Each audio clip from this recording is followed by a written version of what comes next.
Rabbis, inspirational speakers, psychologists, almost invariably will tell you that the goal of life is to become great. They'll tell you that the goal of life is to manifest your potential, to become the best you can be. But the question is, why? What's the underlying purpose of becoming great? What's the underlying purpose of fulfilling your purpose? It's a question which should really strike us as fundamental. Why is the purpose of life? If the purpose of life is to become great, why is that the purpose?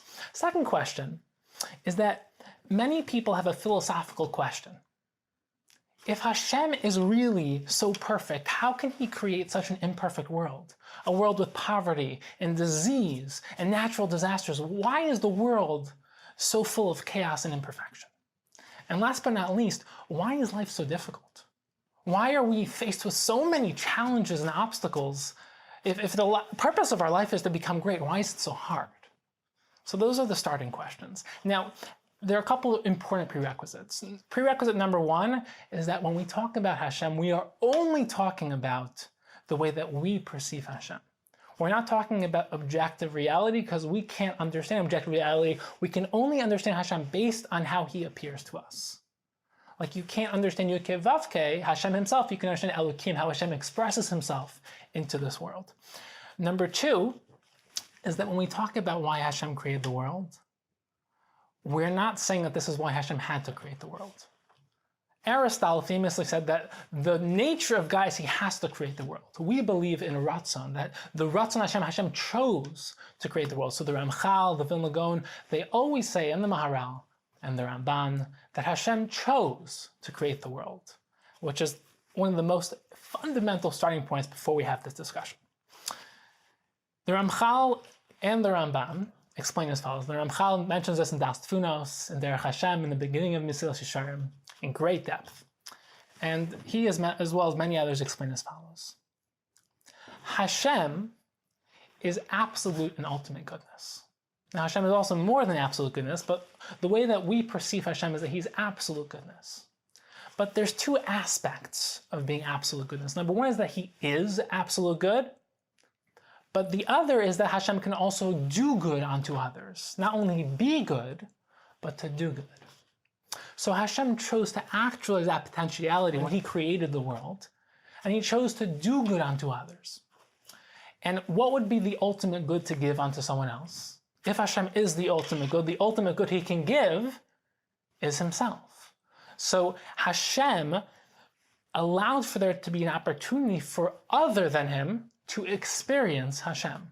For other than him, for let's say Adam Harishon, to experience the ultimate goodness and oneness of Hashem. Which is, if you think about it, to be all-knowing, all-kind, all-powerful, to have complete self-control, to be godly. So in other words, Hashem created that which is other than him to experience godliness, to experience perfection. Now, the question is, and this is the ultimate question, why didn't Hashem create us in Olam Haba, create us in a realm of reality where we can experience that perfection, where we can experience Hashem? Now remember, we're talking about to almost be in a oneness relationship, to have the ultimate connection with Hashem. That's why the relationship between Klal Yisrael and Hashem is always referred to as marriage, as oneness. That's why when we talk about Ma'an Torah, Klal Yisrael married Hashem. That Har Sinai was the chuppah, that we were literally, we married Hashem, that Yetzias Mitzrayim was Erison and Ma'an Torah was the chuppah. So when we talk about the marriage that we have with Hashem, why did Hashem create us that way? Why did he create us in Olam Haba? Why did he create us in the world where we have to build it, where you have to use free will, but you have to choose it, where it's hard and difficult, where so many people aren't living spiritual lives, where you have to choose to be one of the rare individuals that lives life on a higher plane, that maximizes their potential, that is developing their mind and their midos, that is making the most of their life. Why is it so hard? So the Ramchal explains that the reason why it's so hard is because it's the term of the Yerushalmi, the bread of embarrassment. That Hashem didn't want to give it to us for free, because if it was for free, then it would be embarrassing. A poor person gets handouts, it's embarrassing, he didn't earn it. So Hashem wanted it to be that we can earn our Olam Haba. And this is the famous answer. Now, an angel has that concept of perfection. He never earned his perfection. He didn't choose it, he didn't build it. He was created that way. So instead of Hashem creating us as malachim, the ultimate perfection would be to be a human being, to be able to choose your perfection, to build your godliness, to become godly. However, there is another fundamental problem with this. Why didn't Hashem create us in a way that we aren't embarrassed of getting free handouts? Remember that it's a circular answer. If the whole reason Hashem created us was so that we can enjoy the fact that we chose, that we earned our perfection, we earned our godliness, why not create us in a way that we can enjoy godliness for free, as a gift, as a malach? Why do we have to come into this world to choose it and build it and earn it? And the answer is understanding the concept of oneness, the concept of marriage, the concept of a relationship, the concept of connection.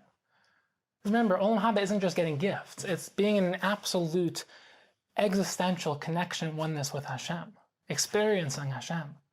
You can only have a oneness relationship with something that is like you. You can't marry a rock. There's a reason humans don't marry rocks. It's because rocks have nothing to do with human beings. They're completely different. If Hashem created us in a way that we receive perfection for free, without choosing it, without building, without earning it, we would be the complete opposite of Hashem, and it would not be the ultimate connection, it would not be the ultimate oneness. Hashem would be the creator, we would be the created. Hashem would have perfection, no one gave him his perfection, we would have been given our perfection for free. Hashem would have free will, and we would be forced. Hashem would be the creator, we'd be the creator. Hashem would be the giver, we would be the taker. So instead, Hashem created us in that we can literally become godly. We can become Tzelem Elokim. We have the potential to have Tzelem Elokim, but our job in this world is to become godly. We can become the creators of ourselves. We can become all-giving. We can become knowing. We can manifest our free will. And we can become like Hashem. And that's really why the difference between Hashem and us is that Hashem is perfect, Hashem is godly, and we have to choose to become godly. Hashem is good, Hashem is the ultimate good, we have to choose to become good. We have to use our free will to manifest our potential to become godly. And that's why Hashem created us in an imperfect world. He created us in a world with a lot of challenges, where the world is not perfect, because we have to choose to become perfect. We have to use our free will in a world where we don't see Hashem. We have to choose to see Hashem. It has to be difficult because we have to earn it and build it ourselves. And this is also why we live in a world of time, in a world of movement, of process. Because our goal in life is to become godly. It's not to be godly, that's Hashem is perfect. Our job is to become perfect. To constantly become more and more, to grow more and more, to learn more and more, to manifest more and more of our potential. And this is why the purpose of life is to become great. It's not just to become great for the sake of being great, it's to become our perfect selves, to become godly. That is why Hashem created us. And this is also why we have so many challenges. The Ramban explains that the purpose of a challenge is to help you manifest your potential. Hashem didn't give Avram challenges so that he can see whether or not Avram could become perfect. Hashem gave Avram challenges so that Avraham could manifest and actualize his potential. And this is what Olam Haba is. Olam Haba is the result of everything we built in this world, everything we do and don't build. In this world, we get to become, in Olam Haba, you get to exist as everything that you created in this world. And the problem is that people think they'll live forever, but time is dying. And the question we have to ask ourselves is, what are we extracting from time? Are we becoming the people we are meant to become? Because if you think about your memories are all of your past that you have actualized. It's everything you are, it's everything you've become.